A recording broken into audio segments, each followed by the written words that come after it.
어떤 전통을 1500년 동안 이어왔다고 하면 오랜 역사와 전통입니다. 유대인들은 1500년 동안 매년 유월절 예식을 지켜왔습니다.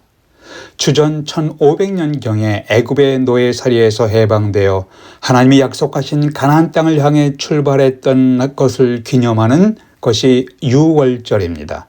애굽의 모든 가정에서 태어난 첫 번째 자식이 사망하는 통곡의 날이었습니다. 그런데 이스라엘 백성들은 어린 양을 잡아서 그 피를 집 입구 문의 양쪽 기둥과 위에 받침대에 칠하면 죽음의 천사가 그 집을 그냥 넘어갔습니다. 그래서 넘어갔다, 오버했다, 지나갔다, 패스했다고 해서 유월절을 영어로 pass over, 그리고 그냥 넘어간 절기라고 해서 유월절이라고 부르는 것입니다. 하나님의 명령을 반복해서 거절한 애굽에 대해서 하나님이 내린 10번째 마지막 재앙이 각 가정의 장자의 죽음 재앙이었습니다. 여기서 하나님을 거역한 죄에 대한 죽음의 심판에서 보호받고 멸망에서 구원받기 위해 어린 양이 희생되었다는 것을 주목하십시오. 한 어린 양이 한 이스라엘 가족을 대신해서 희생되었습니다. 각 가족마다 한 양이 그 가족을 위해서 희생되었습니다. 죄 없는 양이 죄 지은 인간을 대신해서 희생되었습니다. 죄 없는 양이 죄 지은 인간을 대신해서 희생된 것입니다. 이것이 오랫동안 내려온 희생제사 의식을 통해서 보여주는 진리입니다. 죄 없는 양이 죄인들을 위한 희생, 이런 희생은 창세기에서부터 성경이 보여주고 있습니다. 아담과 이브가 하나님을 거역하는 죄를 짓고 매우 부끄러워했습니다. 숨었습니다. 부끄러움을 숨기기 위해서 무화과 나무잎을 엮어서 치마로 삼았습니다. 하나님 보시기에 하나님께서 불쌍히 보셨습니다. 그래서 나뭇잎보다는 좀 더 나은 것을 준비해 주셨습니다.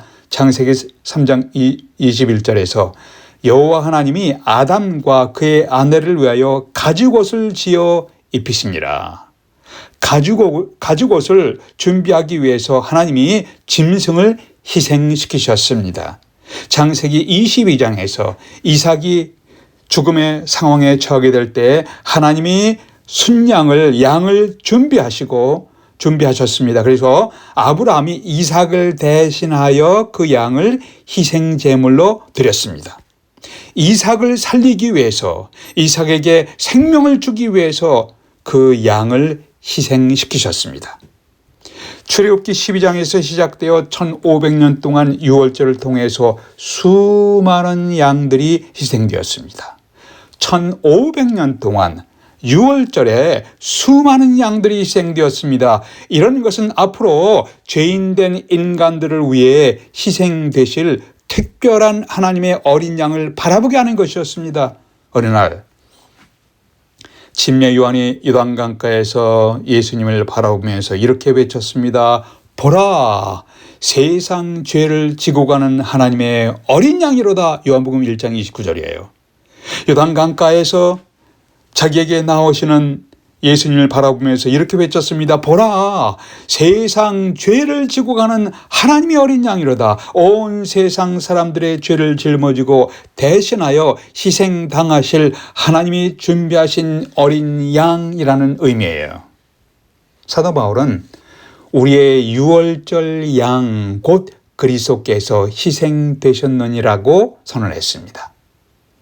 절기마다 짐승 희생으로 드리는 제사는 영원히 죄를 없이 하지 못하지만 예수 그리스도는 죄를 위하여 자신의 몸을 단번에 들이심으로 죄의 값을 치르시고 우리를 단번에 영원히 우리를 온전케 하셨느니라.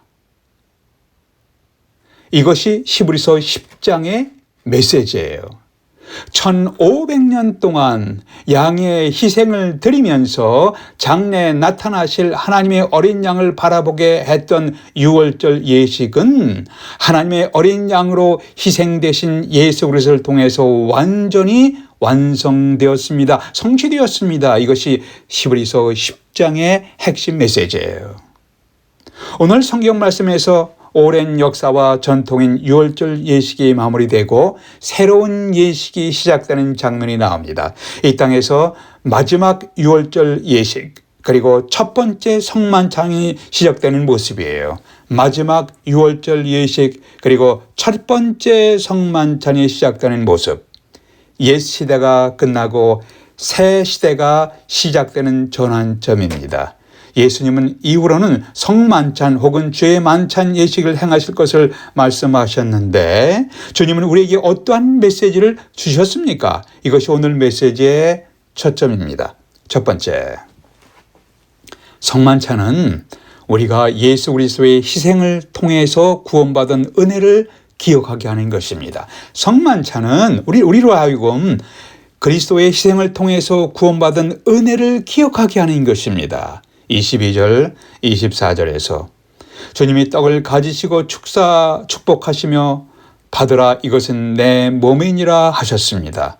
또한 잔을 가지사 감사 기도 드리시고 나의 피 곧 언약의 피라고 하셨습니다. 주님은 자신의 몸은 찢기시고 피를 흘리는 희생이 있을 것을 상징적으로 보여주시면서 나의 희생을 기억하라고 말씀하시는 거예요. 천주교에서는 신부님들께서 미사 중에 이것은 나의 몸이다, 이것은 나의 피이다 라고 하시면서 그리스도의 몸과 피라고 선포하는 순간, 신부님께서 선포하는 순간 성찬의 떡과 포도주가 그리스도의 살과 피로 변한다고 주장하고 있습니다. 이것을 가리켜서 화채설이라고 합니다. transubstantiation, 화채설이라고 합니다. 루터교에서는 공제설을 말합니다. 이것은 consubstantiation. 성찬의 떡과 포도주는 변하지 않지만 그리스도께서 친히 육체적으로 함께 하신다는 주장입니다. 그러나 켈빈과 대부분 개신교 복음자유주자들은 기념설, 메모리얼, 기념설을 받아들이고 있습니다. 그리스도의 희생의 죽음을 기념하면서, 기억하면서 주님께서 성만찬의 영적인 임재하심을 믿고 있습니다. spiritual presence of Christ. 영적으로 우리가 성만찬 시에 이것은 그리스도의 희생의 죽음을 기념하는 것이고 기억하는 것인데, 여기에 특별히 하나님께서, 그리스도께서 영적으로 spiritual presence of Christ, 영적으로 임재하심을 믿고 있습니다. 이것은 너희를 위하는 내 몸이니 이것을 향하여 나를 기념하라고 설명하셨습니다. 주님은 이 떡이 문자 그대로 자기의 몸이라고 말씀하는 것이 아닙니다. 이것은 상징적인 표현이에요. 어떤 것을 상징하고 있습니까? 이 떡은 예수 그리스도의 생명을 상징하고 있습니다. 주님은 베들레헴에서 태어나셨습니다.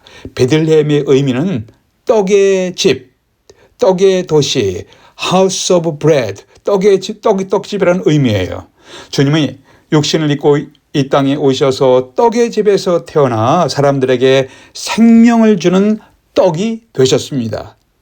주님은 자신의 몸으로 우리의 죄를 대신 담당하시고 장사 지낸 바 되셨습니다. 땅에서 죽음을 정복하시고 다시 생명의 몸으로 살아나셨습니다. 거룩하신 몸이 되어 하늘로 승천하시고 지금은 우리를 위해서 중보 기도 드리시고 계십니다. 주님은 요한복음 6장에서 나는 생명의 떡이라고 선언하셨습니다. 우리가 성만찬에서 떡을 떼는 것은 생명의 떡이신 예수 그리스도의 생명을 나누어 받은 것을 상징하고 있는 거예요. 여러분은 성만찬에 참여할 때 그리스도의 희생을 통해서 구원받은 것을 기억하며 감사하고 계십니까? 두 번째, 우리는 성만찬은 우리가 하나님 나라의 공동체에 속한 백성임을 기억하게 합니다. 성만찬은 우리로 하여금 하나님 나라 공동체에 속한 백성임을 기억하게 합니다. 22절, 24절에서 주님은 떡을 떼어주시고 잔을 나눠주셨습니다. 바울은 이렇게 설명합니다. 고린도전서 10장에서 이렇게 설명합니다. 우리가 떼는 떡은 그리스도의 몸에 참여함이 아니냐. 떡이 하나요, 많은 우리가 한 몸이니 이는 우리가 다 한 떡에 참여함이라. 떡을 떼는 것을 통해서 예수 그리스도의 몸인 공동체에 참여하는 것을 상징적으로 나타내는 예식입니다. 또한 잔을 가지사 살해하시고 저에게 주시니 다 이를 마심에 가랐을 때 이것은 많은 사람을 위하여 흘리는 바 나의 피 곧 언약의 피니라. 고린도전서에서는 주님의 말씀을 좀 더 자세히 설명했습니다. 이 잔은 내 피로 세운 새 언약이니 New Covenant, 새로운 언약이니 이것을 행하여 마실 때마다 나를 기념하라. Remember me, 나를 기억하라, 기념하라 라고 말씀하셨습니다. 이 잔은 주님이 피를 흘려서 세운 새로운 언약, New Covenant예요. 새로운 언약을 가리키고 있습니다.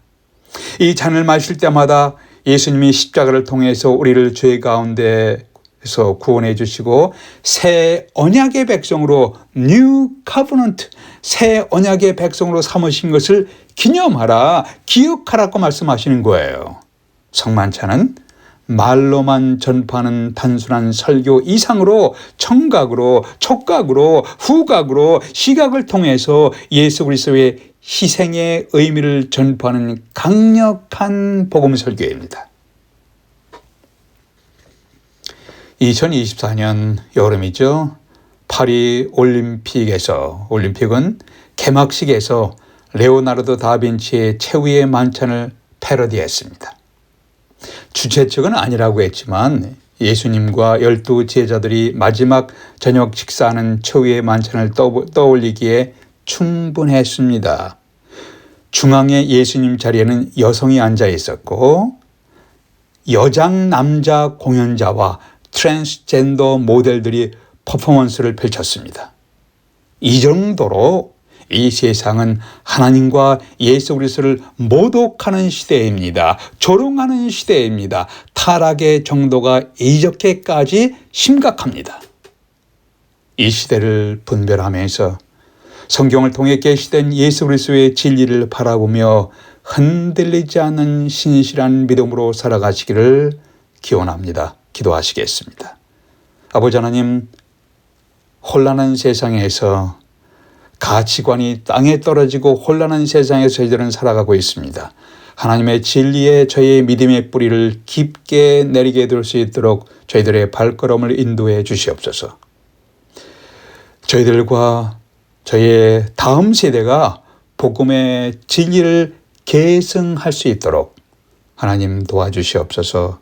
우리 주 예수 그리스도의 이름으로 기도하옵나이다. 아멘.